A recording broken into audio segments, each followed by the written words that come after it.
What's the most body-freezing confession you've heard? Story 1.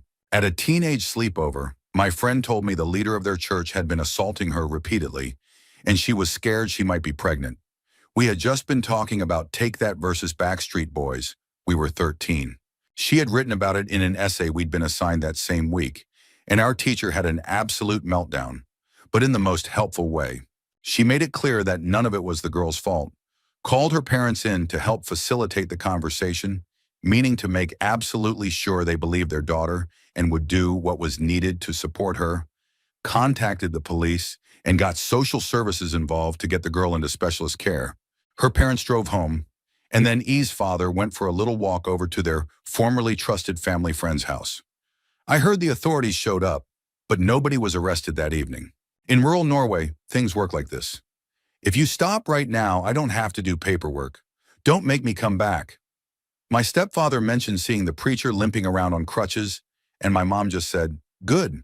There was a court case, and of course, many people from the church claimed the 13-year-old had seduced the adult and was just a troubled girl trying to ruin a good man. The judge didn't believe that for a second, and that good man ended up in prison, but my friend never really recovered. She tried so hard, went through inpatient treatment for the eating disorder and self-harm tendencies that developed from the trauma, and even now as an adult, you can see she's carrying something heavy with her. I love you, E. None of this was your fault. I'm so sorry someone so awful took so much from you. Story 2.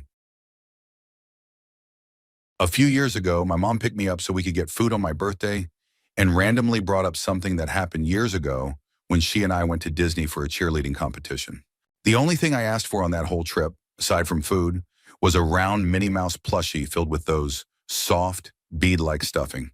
It was super squishy and soft, so I brought it to my mom and asked if I could have it. She had said no, and I just assumed she didn't want me to have it. That day, she casually told me why I ended up getting it on the last day of the trip. At the time, she and my biological father were still married, and he had emptied their joint bank account at a local adult venue. Her friend, whose daughter was also on the team, had to cover dinner for us that night, and I had no idea. The next morning, my mom had to call her job and ask for a 3-day advance on her paycheck because we weren't leaving until Saturday morning. That meant nearly 4 days without food money since our package only included breakfast at the resort. I already disliked my biological dad at this point, and I just couldn't believe he would be so careless. I believed he could do it. I just didn't expect him to leave us without food for days. I still have that plushie, by the way. It's in my closet. My biological father? No contact. Story 3. My grandmother married a man nearly 20 years younger than her, shortly after my sister and I were born. When we were about 2 years old, our mother entered a psychiatric facility, and we were placed in our grandmother's care.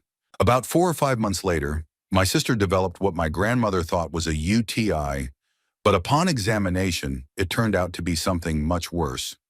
After a formal investigation, my grandmother's husband was arrested. Nearly 2 decades passed. Though my grandmother had divorced him, she remained friends with his 2 sisters, one of whom was about 15 years younger than him. During a 4th of July celebration, the sisters were visiting and mentioned that her ex had been released from prison and was living in a facility for offenders. That's when the older sister dropped a shocking comment. It didn't stop him last time, and it won't stop him this time. We all just stared at her in disbelief. What did she mean last time? Apparently, before marrying my grandmother, he had been released from a mental institution after being admitted for inappropriate behavior involving his youngest sister.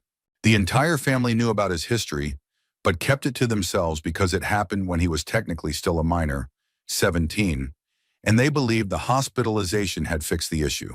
After he reoffended, they just never talked about it again, despite staying close with our family, which had been traumatized by what happened. Needless to say, we all cut off contact with them. Story 4. In high school, I went to a friend's house to hang out. This kid was a little sketchy, but I'd known him my whole life, and we were always good friends. When I got there, 2 guys were already there whom I had never seen before. They proceeded to tell us about the night before, when they helped their friend set his house on fire after he had committed a horrible act involving his grandparents. They told us how they smoked in the house with the bodies of his grandparents and his dogs. The person responsible had been on a 3-day drug bender, and his grandfather had tried to stop him from leaving the house. He then attacked his grandparents. The guy had videos on his phone of what he did. Gruesome, disturbing content. This happened in Oklahoma, if anyone's curious. The man's name was Kyle Smith, and he got life in prison plus 10 years. The two others who were there and helped burn the house were also arrested and spent some time in prison. Story 5. I have a family member with dementia. She can't remember names, but she recognizes faces and has difficulty communicating. I brought some old family photos to have something to talk about, thinking she'd enjoy seeing them. I showed her a photo of her uncle, and she immediately became clear and serious. She said he had hurt her sisters, and her older sister had once tried to get her to go over to his house so she wouldn't have to anymore. But she refused. They lived next door, and that refusal created a lifetime of bad blood between her and her sister. I always knew they didn't get along, but I never knew why. Hearing her recount this story so clearly, with full names and details, was shocking. I hadn't heard her so coherent in years. I knew Uncle D. We had gone over to his house countless times, and I had good memories of him. I couldn't tell if this was just a story created by her dementia or if it was real, given how vividly she recalled it. Story 6. I used to work nights at a hotel.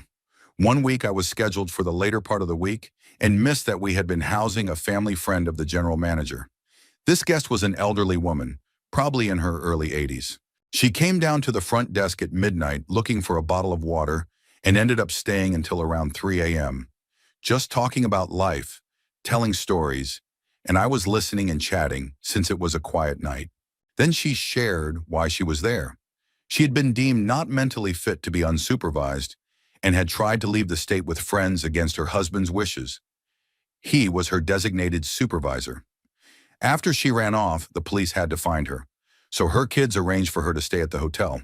She told me she hated her husband because of all the trauma he caused their son, including making him work a dangerous logging job where he was seriously injured in his early 20s. She went on and on. She also told me she was supposed to be taking her medications, but her kids hadn't brought them in 3 days. One of those medications was lithium, along with a few antipsychotics and other prescriptions. She said she was on them because she once tried to run over her husband and ended up being institutionalized for a short time. I made an excuse to go do something in the back to step away, and when she asked to switch rooms for a better view, I told her the morning manager would need to handle that.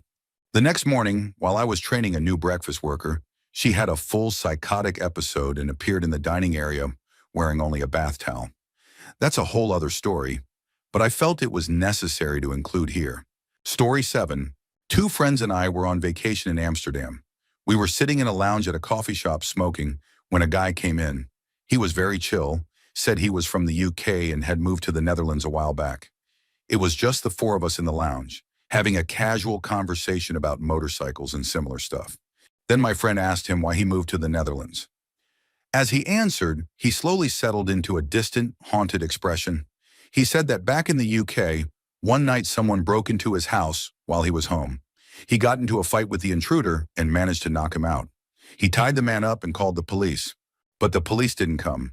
He called multiple times, but after over an hour with no response, he dragged the intruder into the yard and poured gasoline over him. Then he called the police again, held the phone near the man, and started screaming, "Help me! He's going to kill me! He's going to burn me alive!" That time, the police showed up. They arrested both of them, and both were sent to prison. After serving his sentence, he moved to the Netherlands to start over. You could tell the story was real by the look on his face and the silence that followed. We all just sat there for a moment, completely quiet. He stared at the wall, not saying anything. Then he snapped out of it, and we resumed a more normal conversation. But I'm not gonna lie, we were all extremely nervous after hearing that story. Story 8. We were standing around at work, maybe 5 or 6 of us, all taking turns making jokes and telling stories. Our boss was also hanging out with us. One of the newer guys started telling a story with the vibe that we were all going to find it funny. Basically, he and his cousin went to a party hoping to meet some girls. They split up into couples. His cousin got rejected by the girl and left, upset, leaving him there. He woke up still drunk and saw that his cousin was gone. Apparently, he panicked, thinking something shady had happened. He pulled out a knife and demanded the girls' phones. He kept asking what they did with his cousin, thinking something bad had happened to him. He kept them there, demanding answers and scaring them. Eventually, his cousin called and said he had just left because the girl wasn't interested. So the guy returned their phones and waited in their apartment until his cousin came back to get him. Everyone just stared at him. Jaws dropped. My boss walked away halfway through the story so he wouldn't be part of the conversation. I told the guy, I would probably never tell that story again if I were you. I have a daughter, and I dread the thought of her going out for a normal night and encountering someone like that. He didn't seem to understand how terrifying that situation must have been for those girls. He thought it was just a funny misunderstanding. Story 9. There was this guy I hung out with once in a while for maybe 6 months before we eventually lost contact. My wife and I got along with him and his family fine, but we just didn't really click as friends. A few years later, he showed up wanting to talk to someone familiar. I've had rough times before, so I invited him in and asked how he'd been. He said he was stressed because his wife had an injury and told him to find someone else for companionship while she recovered. They were in an open relationship. He thought it was a good idea to text his 12-year-old stepdaughter and her 13-year-old friend. He told the story from his own perspective, and at the end, dropped one chilling line. I told her she couldn't buy a new movie, so she stole my phone and sent all those texts to herself and her friend to get back at me. Then he said he was taking a plea deal and going to prison for 5 years. We didn't say anything supportive, just let him leave. He's now on a registry for life, and even he didn't seem to believe the version of events he told. We ended up moving before he got out 5 years later. It wasn't the only reason, but it definitely started the maybe we shouldn't live here conversation. Story 10. One day out of nowhere, my dad told me about the last time he saw his father. Apparently, his dad had been an alcoholic who used to beat him, his brother, and their mom after drinking. One night, my dad and his brother had enough. They waited for him to come home, and when he walked in, my uncle threw a heavy raincoat over his head. Together, they started hitting him. My dad said he kept going for about 10 minutes, even after my uncle told him the man had gone limp. They dragged him into the street in the middle of the night and never saw him again. My dad told me this while we were out on an errand. Then he said, "You're about to meet your great uncle, my uncle, who I haven't seen or spoken to in decades. He knows what happened to your grandfather." We got to the house and had a brief catching up chat. My great uncle told my dad that his father had recently passed away in a hospital, alone, after battling cancer. Despite knowing how to reach my dad, he had never contacted him and offered no explanation. He just said their father had stayed an alcoholic. That was the most I'd ever learned about my family, and it was a lot to take in as an 11-year-old. Years later, I realized something strange. My dad lost both his father and brother under similar circumstances. They stopped speaking after violent conflicts, and both died from alcohol-related illness. Story 11. I used to work in a very rough warehouse, the kind of place that would hire anyone. One day we got a new guy. I'll call him Bill. He looked a little unusual, always had a wide-eyed look, but talking to him, he seemed intelligent and friendly. He always wore baggy jeans, and one day he lifted his pant leg to scratch an itch, and I saw he was wearing an ankle monitor. I was confused because I thought the company did background checks. Later, I found out the company worked with the prison system to hire people transitioning from halfway houses. Bill had served more than 10 years in prison. He never told anyone what he had done, was always secretive about it. Eventually, rumors started going around. People said he'd been in prison for hurting someone. Curiosity got the better of me, and I looked him up online.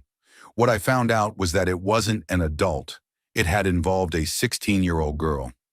I kept this to myself, but I couldn't look at him the same way after that. Then one day, Bill said something disturbing. He told me he was riding his bike to a store when he saw a woman and started to feel something he described as uncomfortable. He said it scared him, so he left quickly to avoid doing anything impulsive. I didn't know what to say. I just nodded and said, "Oh, wow." Story 12. My grandfather was crying one day in the dining room. I asked him what was wrong, and he said nothing. He was just remembering the little Italian boy who saved his life. My grandfather was a paratrooper in the French Foreign Legion, 3RF. He was stationed in Algeria during the conflict and saw a lot of action there. This story was chilling. They were on patrol, and my grandfather was the point man. He was relatively new. The Italian soldier came up beside him and told him to stop and survey the surroundings. The area was a prime location for an ambush. My grandfather said he was scanning the area when the Italian shouted, "Get down! shoved him to the ground, and fired a burst directly to their right. Return fire came immediately, and the Italian dropped like dead weight. My grandfather's unit took cover and returned fire. He dragged the Italian to safety and started tending to his wounds while calling for the medic. The soldier had been hit in the abdomen and was bleeding badly. They patched him up, but the medic said he needed a hospital fast. The fight went on for a while, but eventually the firing slowed. It seemed the attackers had retreated. The unit leader called for a helicopter to evacuate the wounded. There was only one, the Italian. The helicopter arrived, and they loaded him up on a stretcher. But the attackers hadn't left. They had been waiting. They started shooting at the helicopter. The pilot tried to gain altitude quickly and banked to avoid the gunfire. My grandfather watched as the stretcher slid out, and the Italian fell straight to the ground. He hit with a loud thud, dust rising on impact. He landed in the open so no one could get to him right away. The helicopter had to leave. This time, my grandfather's unit didn't wait. They were angry and they pushed forward until they were completely sure the area was secure. When it was finally clear, my grandfather ran to the Italian, who had passed away from the fall. My grandfather saw a lot during his service, but this was the memory that haunted him the most. A man died saving his life. He blamed himself for the loss and said the amount of blood he saw that day stayed with him forever. Even a small cut made him sick. It was also the first time he said he took a life out of pure anger. This was the only story he ever shared about Algeria. He said it was the worst day of his life. Story 13. I was 16, out at a bonfire party with some new friends I'd met on a short course. We were drinking cider and playing Never Have I Ever. One guy said, "Never have I ever killed someone," and then drank. We were all stunned, and someone nervously asked what happened. He told us that back home he had been part of a gang, and that was his initiation task. He didn't threaten us, but the implication was clear. We weren't supposed to tell anyone. He was from a different country, and his name was very common, so we couldn't really do anything with the information. Another unsettling moment happened on a road trip with my parents when I was also 16. We were heading to a village in the mountains when my dad picked up a hitchhiker. My dad liked meeting people and wasn't a small guy, so safety didn't usually concern him. But almost immediately, something about the man felt off. We told him where we were going, and he said he was a police officer investigating crimes in that area. Then he turned to me with a wide grin and said I needed to be careful going up there, or I might really need to earn my way.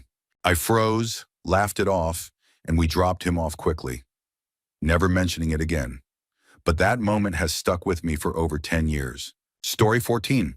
I have one scary story and one fun one. Starting with the scary one. I used to work at a restaurant with a guy I became close friends with. We would often hang out, go drinking, and stay up late. He told me a lot about his difficult childhood, being physically abused by his father and bullied in school because of a slight lisp. One night after a late shift and a lot of drinking, we were walking back to his place to smoke and play video games. That's when he casually told me that he used to hurt animals when he was younger. He said he did it in various ways, setting one on fire, tying another to a rock, and throwing it into a pond. The worst part was when he described harming one in detail, including how long it took and how it behaved. He even chuckled while telling it. It was disturbing. The second story is much lighter. My wife's grandmother was a very eccentric woman who lived in a massive house with no furniture, just a mattress on the floor. She spent all her time on her art, which filled every wall. She lived in Alabama after World War II. She had served in the Women Air Force Service Pilots, WASP, and while she didn't fly, she monitored radar systems. Over dinner one evening, she casually told us she had been sworn to secrecy, but was tasked with tracking unusual aerial activity over the Gulf of Mexico. She said she personally tracked 12 incidents, though she knew her team tracked many more.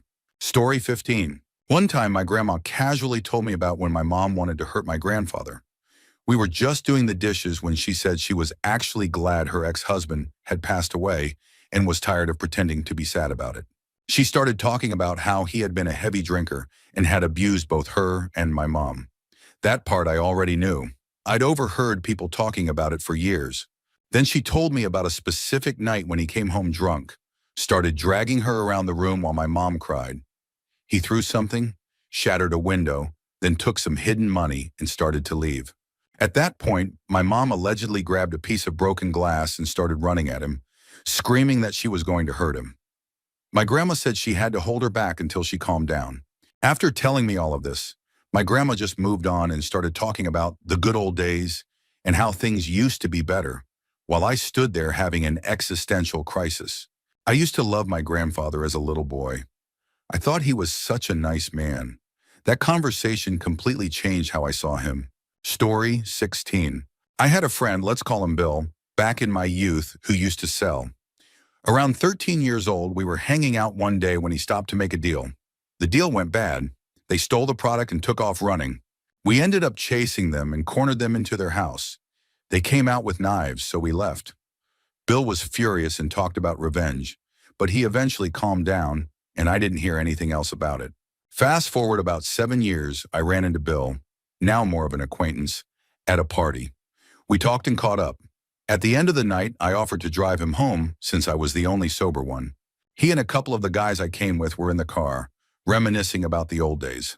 Bill, a bit drunk, changed tone and said, "Hey man, remember those guys who stole from me back in the day and we chased them?" I said, "Yeah, I remembered, but hadn't thought about it in years. I didn't even remember their names." Then Bill said something I'll never forget. "Well, I never told you this at the time, but I had them taken care of." I've never felt so uncomfortable in my life. I wish he had never told me. Part of me thinks he was exaggerating. He used to have gang connections, but he also had a habit of stretching the truth to make stories sound better. Still, something about how he said it felt like he wasn't joking. Story 17. My grandparents once casually dropped a story about nearly giving my dad up for adoption. My dad definitely had no idea, and he was shocked when I told him. After a while, he reflected on it and said some parts of his life started to make more sense. The story isn't as bad as it sounds. For context, my grandparents were non-Jewish German citizens from upper-middle-class families during World War II. No one in the family was directly involved in the war effort, and they were both too young to be part of the youth movement, probably about 10 years old. They met after the war, got married, and had 2 kids. My dad was the third. My grandmother's sister couldn't have children and asked to adopt my dad. It almost happened, but my grandma backed out at the last minute because she just couldn't go through with it. They kept my dad and later immigrated to the U.S. legally. My grandparents eventually had 6 boys total. After hearing this, my dad realized how differently his aunt treated him growing up. For birthdays, he always got extra special gifts. She gave him more attention and showed more affection than she did to his brothers. He now believes it was because he was nearly her son. It was funny to him, but also pretty mind-blowing. This came up randomly on a weekend trip when I happened to visit my grandparents. Grandpa had a few cold beers and apparently decided it was story time. He also shared a few other major family stories that day. I guess they were getting older and wanted to open up. My grandpa was about 88 then. He passed away 2 years later at 93. My wife and I still look back on that day and all the things we learned. People who lived through World War II really do have some unbelievable stories. Story 18. I always tell this story simply, but here's what happened. I was around 11 years old sitting in the car when a radio segment came on about abortion. Something about pro-choice versus pro-life. I told my mom I could never have an abortion. I believed all life was valuable. At this point, I had already been through a lot with her. Abuse, emergency removal by CPS, homelessness, and more. Not much left me speechless anymore. But she just looked ahead blankly and said, "I was going to have an abortion with you. I wanted to." I turned to look at her, and she just sat there. Then she continued.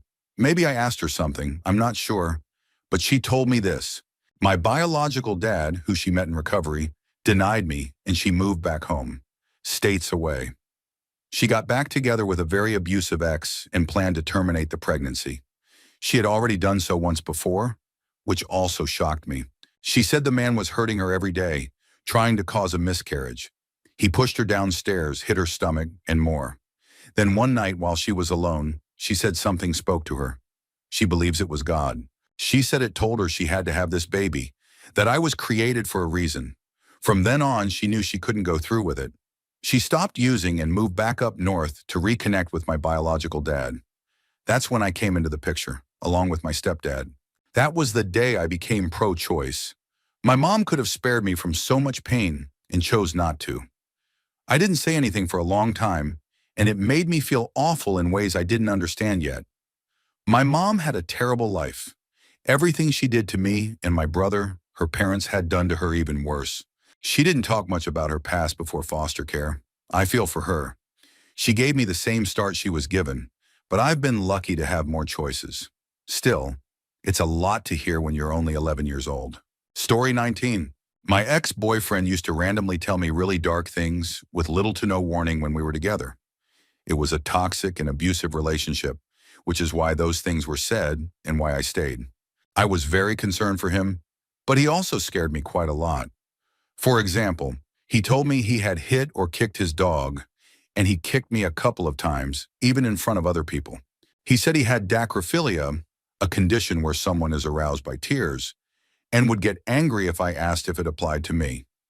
I always suspected it did, but he insisted it only applied when people he disliked cried. He once told me, completely unprompted, that he had seen a violent video online and it affected him in a very disturbing way. He constantly told me about dark and unsettling dreams and would talk about fantasizing about hurting or killing people. I once told him, near the end of our relationship, that if he ever acted on it, I believed I would be the victim. He just casually said, no.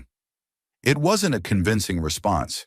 He claimed to have people or things in his mind that had been there since he was young. They had names, different personalities, and he would draw them. According to him, some of them liked me and some didn't. One of them was female, and I apparently looked a lot like her.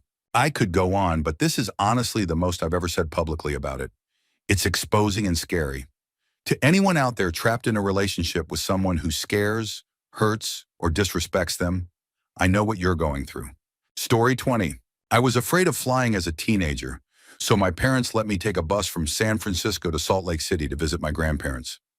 The bus left late, and we passed through Nevada in the early morning, hitting a bunch of small casino towns just as the sun rose. It was a surreal and strangely beautiful experience.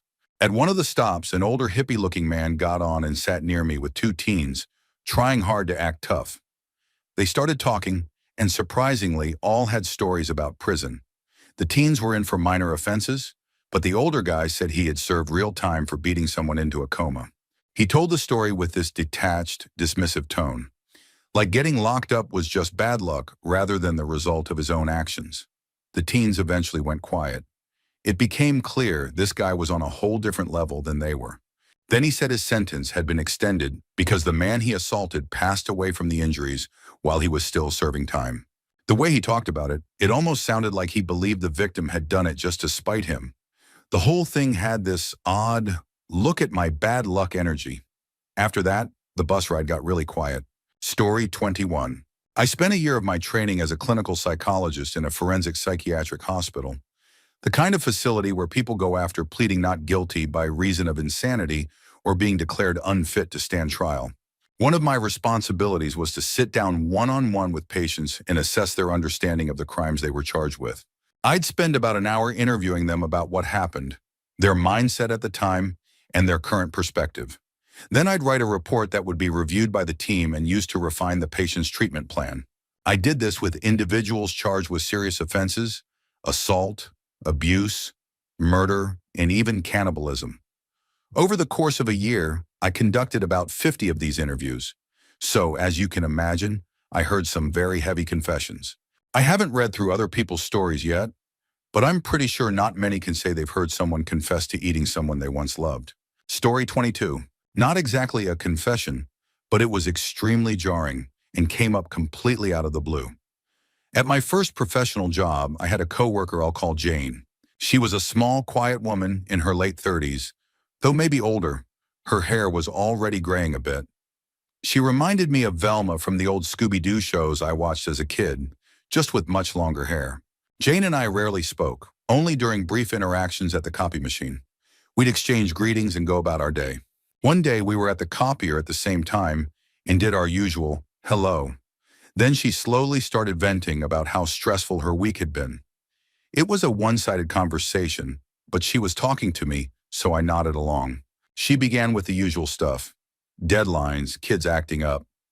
But then, in the same calm tone, she said that the night before, she had been in the car with her husband when they started arguing. He suddenly drove off the road into the woods, pulled a handgun from the glove box, and held it to her head. She said he alternated between ranting about how tired he was of her and asking if arguing with him was worth her life. At one point, he even wondered aloud how well their kids would cope with him in prison and her gone. Then without another word, he put the gun away, drove back to the road, and they went on with their evening. I was completely frozen. I was only 26 and had no idea how to respond. She didn't wait for one either. She just walked off like it was nothing. Looking back, I think she just needed to process what had happened and use me as a sounding board. But it haunted me for a while. I hadn't thought about it in years until this question brought it all back. Story 23. I have many stories. When I was very young, maybe 7 years old, my mom opened up to me about some of her past traumas. It was like something others here have mentioned, where it just came out randomly, as if she needed to tell someone. I was way too young to hear these things, but it did help me understand her better. We don't get along very well. She first told me that when she was around 4 years old, her dad took her kitten outside and killed it in front of her. Another time, she told me about something awful that happened to her as a teenager. A boy she didn't know pulled up in a convertible and asked her to go for a ride. She agreed, but once they started driving, he took out a bag of silver paint and began inhaling it. She said that by the time he pulled over, the paint was all over his face. He got out of the car and something terrible happened. She never reported it. Another time I asked why she had divorced my dad, as little kids do, and she told me it was because he had a drinking problem. He would stay out all night and then come home and leave our front door wide open. On one occasion, they argued while he was holding baby me, and he pushed her while still holding me. I luckily don't remember that, though I have memories from that time. She also told me that when she was young, her brother touched her inappropriately. The same man, my uncle, touched me once during a family Christmas. I didn't tell anyone until much later. It wasn't until I was in my 20s that I learned my dad also had a drug problem. He used Hero and would come home with needles in his shirt pockets. I was told he accidentally burned down his parents' house while high. One of the most unbelievable stories is about my great-grandparents. My family has owned farmland for generations. Apparently, some of our relatives were even buried on it. My great-grandparents were once having an argument, and at one point, my great-grandfather dug up the skull of his wife's sister, who was buried on the property, and showed it to her just to upset her. After hearing all these stories, a lot about my family started to make sense. I've had a very difficult time with my parents, especially. Honestly, I could go on and on about my whole family. Story 24. My summer camp used to bring in underprivileged girls, and I still remember 2 of them in the stories they shared. One girl's mother had been a S worker who was murdered, possibly by Robert Pickton. She was then placed in foster care with an abusive caregiver who once tried to smother her with a pillow. One day at camp, a counselor entered our cabin wearing a mask, and this girl had a complete meltdown. Later, she told us she had been assaulted by a group of men who wore masks. The second girl is someone I still think about a lot. She was in her early teens and had been dating her best friend's older brother. He wanted to be intimate, but she wasn't ready. One day, he took her to a construction site and hit her with a piece of wood, knocking her unconscious. She woke up in pain and told her mother, who took her to the doctor. The boy was sent to a detention center. She remained friends with the boy's little sister, and they had a sleepover later on. She recalled the dad making them soda drinks while they watched VHS tapes. The next morning, they couldn't remember anything past a certain point. When they went to finish watching the movie, they discovered the tape had been recorded over, with deeply disturbing footage involving the father. It was apparently his way of retaliating for what happened to his son. That girl ended up in the foster care system. About 10 years later, I saw her working on the streets downtown. I think about her often and feel such sadness, wondering where she is now. Story 25. I was raised in a Christian conservative home where being open about same-sex attraction meant being disowned. My parents used words like disgusting, sinful, shameful, and abomination to describe anyone who identified as LGBTQ+, whether it was someone they saw on TV or someone we knew. This was extremely difficult for me as a bisexual woman. I kept that part of myself hidden for so long, so hidden that I didn't even fully accept it until I was married. My husband, who I love deeply, is also a Christian, but not the kind my parents are. He pointed it out gently and continued to love and support me. Then one day my mom randomly confessed something that floored me. She said she doesn't find men physically attractive. "They do nothing for me," she said. Then completely casually she added, "But boobs," and snapped her fingers. "Those get me every time." I said nothing, because my mom could never handle the full reality of what she just admitted. She's been married to my dad for 37 years, never desiring intimacy, and only ever being attracted to women. She doesn't realize she's a closeted lesbian, but I've kept that confession in the back of my mind, just in case there's ever a time where she needs someone to help her see it for herself. Story 26. Back in 2015, when I was 20, I went to the bank on a Saturday morning. This branch only had the drive-thru open on Saturdays. There was an older woman standing in the drive-thru area between my car and another. She approached me and asked if she could sit in my car because the tellers wouldn't help her unless she was in a vehicle. Being naive, I said sure. We chatted about small things like the weather and local events, until she suddenly said something that creeped me out more than anything I've heard in person. She told me that her husband had passed away a few years ago and that she kept his body in her living room. Not ashes, not an urn, his actual body. She said she liked looking at him and would change his clothes regularly. I have no idea if that's legal. It probably isn't. I didn't ask how he died or whether she had anything to do with it. I didn't want to know. I just wanted her out of my car without making a scene. Thankfully, the car in front of me moved, and it was our turn. Once she completed her transaction, she got out of my car and left. I was too shocked and unsure to say anything to the teller. I've never let a stranger into my car again, no matter how harmless or kind they might appear. Story 27. When I was about 11, my family went out to the desert to test some guns that my uncle and grandpa had bought. My grandpa had been a firearms instructor for 40 years, so everything was always handled safely. After about an hour out in the sun, my cousin and I got bored and started playing in the back of my grandpa's truck. It had a bed cover, so it was shaded and cool. By play, I mean we snooped around in old boxes we probably shouldn't have. We were looking at random trinkets and digging through stuff when we found a very old wooden box at the bottom of a black trash bag. Inside was an old, broken dog collar. We didn't think much of it and left the box out. A few minutes later, our grandpa came back and saw what we'd found. He asked if he had ever told us why he became a firearms instructor. We said no. The story he told us has stayed with me ever since. When he was 16, he and his uncle went to the Tonto National Forest during hunting season. He wasn't a good shot then and mostly went to get out of the house. They stayed out later than they should have and ended up lost near a stream at dusk. As they tried to find their truck, their hunting dogs became uneasy, completely still, tails between their legs, refusing to move. His uncle grew concerned because the dogs had never behaved like that before. Then they heard something moving across the stream, followed by the sound of a woman calling out, "Here, boy," and patting her legs. One of the anxious dogs started crossing the stream toward the voice. The area was pitch black, and the voice came from up a steep hill across the stream. The dog climbed up the hill, following the voice. His uncle yelled out, telling the woman to stop scaring the dogs, but she didn't respond. He fired a warning shot into the air and threatened to take further action. My grandpa, from his angle, could see the hilltop clearly in the moonlight. He said there was a woman standing by a tree. When the dog reached her, she grabbed its collar and with one hand slammed it against the tree. He said the first hit paralyzed the dog, the second killed it, and the third broke it free from the collar. The dog rolled down the hill into the stream.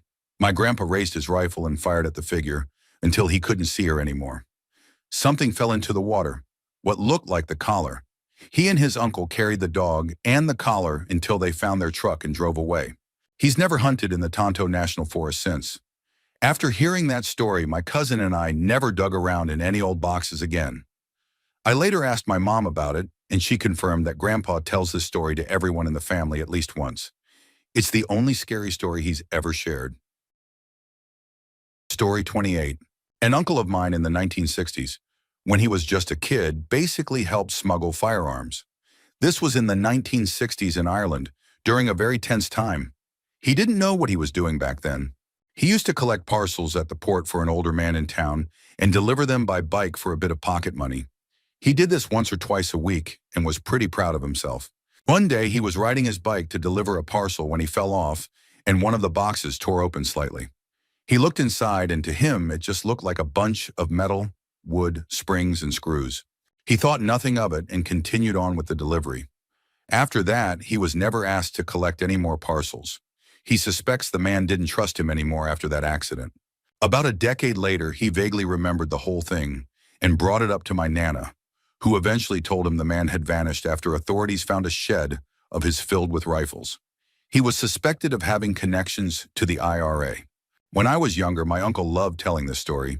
Anytime we had a family get-together and drinks were flowing, we'd hear it again. He's been more reluctant to talk about it lately, and honestly, I wish I had asked him more about it back when he was still willing to share. Story 29. My grandfather once told me how he had let his romantic rival drown so that my grandmother would only have him as a suitor. It wasn't told like a confession, it was more of a brag. In fact, it's apparently a well-known story in our family. According to my grandfather, he saw the other man slip on a muddy riverbank and grab onto a fallen tree branch sticking out of the water. My grandfather said he could have easily grabbed the end of the branch and pulled the man to safety, but instead, he just stood there and watched until the guy lost his grip and was swept away by the current. The scariest part of this story is that it was verifiably true. When I was a teenager visiting the town where it happened, I went to the local library to check old newspaper archives. They had a full set of microfiche, and I actually found the article. My grandfather was quoted in it, saying, "There wasn't anything anyone could do other than watch." Story 30. My mom almost didn't exist. My grandfather served in World War II in a vehicle he called a half-track. He was always a quiet man. I can remember him saying maybe 2 or 3 full sentences to us on any visit. We used to joke that Grandma talked enough for both of them. When Grandma had a heart attack and stroke and ended up in the hospital, my sister and I went down to help clean out the house and get them ready for assisted living. He wasn't happy about it, but we were doing what needed to be done. While we were there, Grandma had another episode and was rushed back to the hospital. We took Grandpa to see her, but due to COVID restrictions, which were easing at the time, the hospital wouldn't let him in until she was settled in her room. He refused to leave without seeing her, so we waited with him in the car. I'll never forget those hours in the car. I was afraid to even breathe, afraid he might stop talking. He shared more with us that night than he ever had in our whole lives. He talked about serving in World War II, Korea, and Vietnam. He talked about helping design war games for the military. Then he told us about Germany. His half-track had been hit, and he was left injured in a village bakery until medics could retrieve him. Our family name was clearly visible on his uniform, and it's a traditionally Jewish name. The villagers saw it and began beating him. He said he felt himself slipping away and began praying in Latin, the Lord's Prayer. He's a devout Catholic and knew it well. Someone heard him praying and asked in broken English, "Are you Catholic?" He whispered yes and nodded. They immediately stopped and left him alone. He lay there until Allied forces arrived and rescued him. I remember looking at my sister and thinking, we should be recording this. It was the most he had ever said in one sitting. He went on to tell us about his sweetheart, our grandma, and how much he loved her. He's been declining quickly in recent years. He only gets up to visit her, even though she mostly sleeps and rarely remembers who we are. He's compiled binders filled with his writing and research on our family history and his life. He gave them to me and told me he wants me to write his story one day. I promised I would. I hope I can do him justice. Tell the story of how much he loved his wife and served the country he adopted as a first-generation immigrant. Story 31. When I was in the Army, we had an NCO who was the kindest person you could ever meet. He never cursed, never yelled, and was like the friendly dad next door. A real Mr. Rogers type, but in camo, carrying a Bowie knife. We reached the part of our training where you're conditioned to take a life under certain circumstances. He used the book Black Hearts as an example. He talked about the murders, assaults, and the cruelty that took place, and warned us how easy it is to lose your soul in war if you're not careful. I remember his eyes going distant and his face going blank for a moment. Then he snapped right back to his usual self. A few weeks later, he casually mentioned having served in the unit the book was about around the time of those events, but he never confirmed or denied being present for anything that had happened. After that, I couldn't help but get chills anytime he was around. Either he had memorized those exact passages in the book, or he had lived through things that weren't printed there. It was like looking into the eyes of someone who had seen the worst of humanity, but somehow still carried empathy. Story 32. I'm from a small town, but during 1 year of middle school and 2 years of high school, I went to an even smaller school one town over. My parents thought it would mean fewer bad influences. My first year there was rough. I didn't know anyone. Early on, I became friends with a somewhat popular kid, the only other person who wore metal band t-shirts and JNCOs instead of Wranglers. About 6 weeks into 8th grade, I started going out with a popular girl who was best friends with his longtime girlfriend. The four of us went to see Forrest Gump together. During the scene where Jenny and Forrest are hiding from her drunk father, my buddy got visibly uncomfortable. He and his girlfriend got up and left, making an excuse about bumming a cigarette. The girl I was with started explaining that my buddy's parents had split 2 years earlier, and his little sister had gone with their mom. While with her, something awful had happened involving her mom's new partner. It was reported, he was arrested, and the mom returned home with the sister. Weeks later, I was staying over at his house, something we did often since his dad worked nights and we could play loud music, sneak cigarettes, and goof off. He was looking for his jacket, thought his sister took it, and somehow the subject came up. I asked him if his mom had gone back to that guy since word around school was that she had left again. He just said, "No, she's not with anyone." The next day we were riding his four-wheeler along the fence line of his dad's property, part of his chores.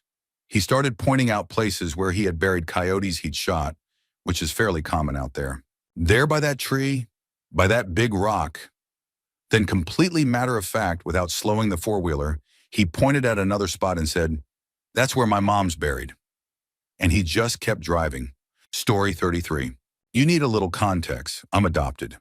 My biological grandmother and her husband, who isn't biologically related to me, adopted me and raised me to believe my biological mom was my half-sister. I found out about the adoption by accident when I was 20. My mom needed to fill out some paperwork that listed everyone she had ever lived with. There was my name, but with a different surname, and a man I had never heard of. After that, my dad became more open about the whole situation. One day we were riding in the car. My mom had been especially abusive that day, and we were both pretty fed up. He turned to me and said he wished he had left her before they found out about my birth. He had been considering leaving and staying single, but then I was born. When they discovered the neglect I was facing, they realized the only way to adopt me was to get married. And he told me he had hated every minute of his life since then. It's a strange kind of emotional whiplash to hear your dad say his life has been miserable, and that you're the reason he stayed.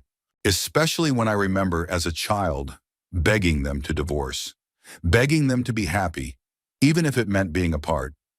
I always thought that would be better. I never imagined my dad would blame me for the relationship. Story 34. I have so many. When I was 13, I was in a mental hospital, and I met a girl who shared something that still sticks with me. She told me that when she was about 9 years old, she had been home with her dad when he ended his life with a firearm. She didn't know what the noise was and went to check. She found him and immediately called 911. Then she tried to hold his head together and put his brains back in. She didn't share this during group therapy, but during a casual activity, which made it even more shocking. Most girls save that kind of story for group or one-on-one conversations. During that same hospital stay, there was a little girl, maybe 6 years old, on our ward. She was there because she had tried to set fire to her house, reportedly because she didn't want to play house with her cousin anymore. There were other signs of abuse too. She didn't seem to understand why she was there, but followed along with everything and was like the little sister of the ward. She was so sweet. I also met a girl who had been a trafficking victim. One day she told us she used to be a recruiter. She would walk around her neighborhood, schools, and malls, approaching girls her trafficker pointed out. She told the story very casually, but you could see how deeply conflicted she felt about it. She truly didn't understand at the time that what she was doing was wrong or abnormal. There were also 2 other girls I met who had been trafficked. They had escaped from a sister facility of ours, but ended up returning to the people they had been trying to get away from. It was heartbreaking. Story 35. There was a guy in our high school friend group who always had people over at his house, whether it was after school or for weekend parties. His parents were pretty relaxed and let us do almost anything. Some people were truly friends with him, but for most of us it was just a place to hang out without rules. I didn't mind him. We were sort of friends, but he was a little odd. Not creepy, exactly, but awkward enough that being alone with him before others showed up could be uncomfortable. Some of us even warned girls to make sure others were there before visiting, not because we thought he'd do anything, but because he had a habit of scaring people off unintentionally. Anyway, one night, me, my girlfriend, and this guy were driving home from a party at a friend's place.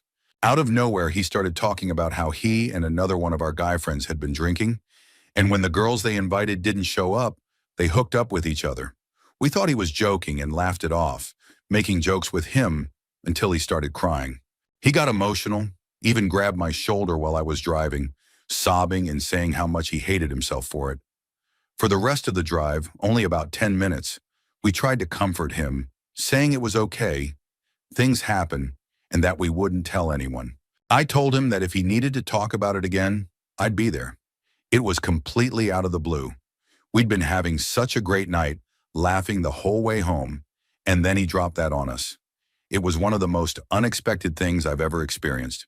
Story 36. I worked with a guy who had emigrated from South Africa. I honestly forget exactly which part. We used to ask him all the time about the differences between the US and where he grew up. He always made it sound like a nice place, until I asked why they moved here, especially to a pretty dangerous city. He said that he, his mom, and his sister came to the US because the worst that happens here is you forget to lock your door and someone steals your stuff. I pressed a little further, and he opened up more. Back where he grew up, they lived in a decent house, which was heavily fortified, and they even had armed guards. But that still didn't stop something terrible from happening. His mother and sister, who was around 12 at the time, were assaulted, and his father and brother were killed. He mentioned that over the course of 5 years, they had hired around 10 different guards. Some of them left for better paying jobs, but others died while protecting the home. Despite how horrifying this was, he told the story in a strangely cheerful way. He even joked about how, after moving here, someone stole his mom's car, but no one was hurt, and that was a huge improvement in his eyes. That was 15 years ago. Since then, his family has moved to a much safer area. He and his sister are both married now, with kids, and are living the dream. Story 37. When I was a teenager, I used to buy from a guy down the street. He was in his mid-30s, a convicted felon, and had been in and out of jail or prison most of his life. One day I was hanging out at his trailer when he told me a story I'll never forget. He said that when he was a teenager, he was just at home one day when two older guys he knew grabbed him, threw him into a car, and drove him to a trailer. When they got inside, there was a body on the floor, blood everywhere, with fragments of bone and other things on the walls and floor. The two men had beaten someone to death with wooden sticks, and then brought him in and told him that if he didn't clean it up, they'd do the same to him. He started describing in disturbing detail how he cleaned up the scene. I knew he'd done a few multi-year stints in prison, but I never really knew for what. He had once mentioned robbery. Later, someone else told me that one of his prison sentences, 7 years, was related to a body found in a barrel at a local quarry. I'm pretty sure the body in the barrel was the same one he was told to clean up in that trailer. Story 38. I was friends for a few months with a guy who, I eventually learned, had some deeply troubling issues. I noticed early on that he had a drinking problem. He would physically shake if he went too long without a drink. And he had a poor me mindset. Everything was always someone else's fault. He claimed to have PTSD, so I tried to be understanding. Then one night, while he was heavily intoxicated, he became aggressive. He tried to assault me in his apartment. During the struggle, he admitted something that explained everything. He said that when he was 18, he hurt his younger sister, who was only 9 at the time. He claimed he was just experimenting and didn't know what to do with himself. He said that was why his family had cut him off. None of them had spoken to him in 11 years.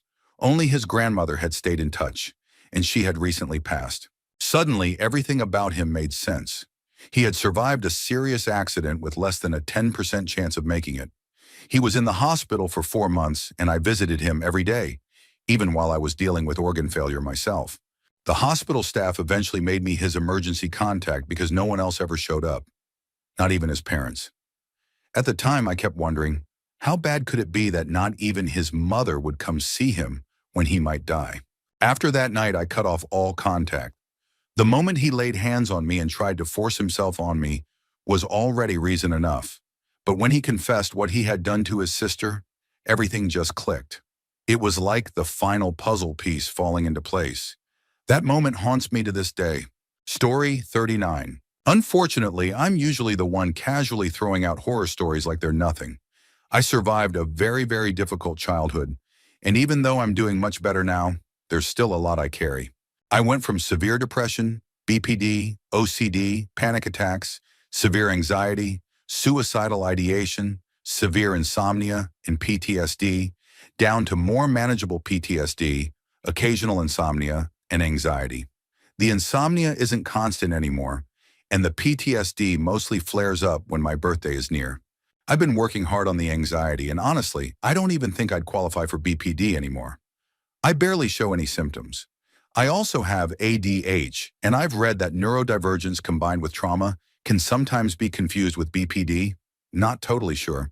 I feel well enough now to return to university. I'm married, and living a quiet, simple life makes me genuinely happy. All of this to say, because so many terrible things happened to me as a child and teenager, moderate trauma or family drama often feels kind of like a joke to me. Recently, I was talking to a social worker in a youth program meant to help people with jobs and training. I think she asked me about my parents, and I casually mentioned, laughing a bit, that my birth father, who I cut off years ago, was best friends for decades with his sister's abusive ex. Then I mentioned that my mother had me as an emotional replacement for her own mother, who took her own life. So even though we talk, our relationship has always been rocky. She just looked at me, kind of stunned, and I realized that this is a lot for most people to process. I thought, oh, right, that's not normal. And I had this moment of clarity where I understood that most people haven't survived the kind of abuse I have. Story 40. I was on a tour in Japan that ended up just being me, my husband, and our guide. No one else had booked. It was a lovely walking tour of Itsukushima, off the coast near Hiroshima, where we were staying. We got to see the deer, the shrines, and the beautiful nature. During lunch, we were chatting, and our tour guide started talking about his family. We talked about his kids, and then he casually mentioned that his grandmother had died in the atomic blast, and that his mother, who was 4 at the time, had survived because she was staying at a friend's house farther out. She didn't suffer long-term complications, which was lucky. He went on to say that when he was younger, his first girlfriend's parents refused to let her marry him after they found out he was a second-generation survivor of the bombing. It was something he had to keep secret for most of his life, and even now he couldn't talk about it openly. He also mentioned that he grew up feeling very anti-American, understandably, until he learned more about post-war history and how democratic systems were brought to Japan. Then our food came, and the conversation switched to clam farming and sashimi. I didn't want to pry further, but I had so many questions. I know it's not unusual for people in that region to have been affected by the bomb, but it was the way he spoke about it, calm, like it was just another part of life, that hit me hard. He seemed happy, though, and said that he learned English specifically so he could become a tour guide. I really admired that. Still, it was a surreal moment. He just casually said his grandmother was vaporized in the blast. It was wild. Story 41. So, my grandpa comes from a family of construction contractors. From a young age, he was basically forced to do exhausting labor for his older brothers. He was barely paid, if at all, was beaten and shamed if he didn't work fast or well enough, and was treated like disposable labor by his own family. These days, he owns his own contracting company where it's mostly just him, and last year, I went to stay with him and my grandma for a month or so. While I was there, I helped him with his construction work. Nothing too intense, mostly just painting walls and tearing down siding. During that time, he opened up and told me all sorts of stories from his past, mostly about the many ways he had been mistreated and exploited. He told them all in a joking tone, which felt totally at odds with how dark the stories actually were. A pretty common theme I've learned with people who've gone through that kind of thing. There were a few stories that were really hard to hear, but the one that stuck with me the most was when he told me that, at 13, his brothers forced him into an encounter that was supposed to make him a man. This was rural Quebec a long time ago, where there were no real social or legal consequences for the people involved. He told me this as just a throwaway anecdote in the middle of a conversation, and all I could do was nod and say, wow.